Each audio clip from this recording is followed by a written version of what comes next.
Saksakalyan gunarnavasya Vande Guru Sri Charanarvindam.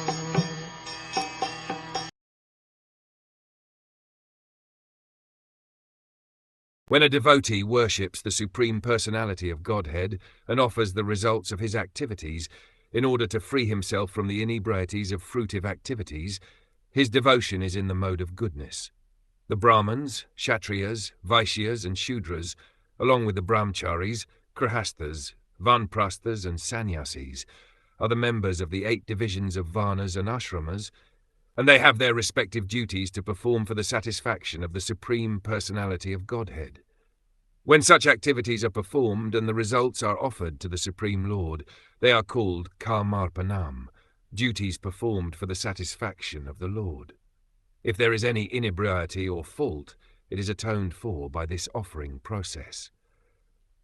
But if this offering process is in the mode of goodness rather than in pure devotion, then the interest is different. The 4 ashramas and the 4 varnas act for some benefit in accordance with their personal interests.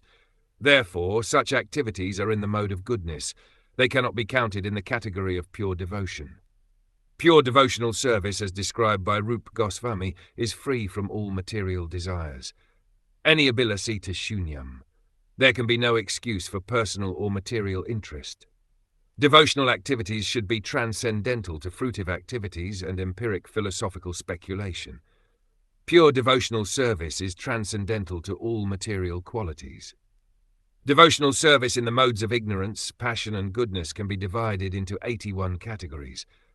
There are different devotional activities such as hearing, chanting, remembering, worshipping, offering prayer, rendering service and surrendering everything, and each of them can be divided into 3 qualitative categories. There is hearing in the mode of passion, in the mode of ignorance, and in the mode of goodness.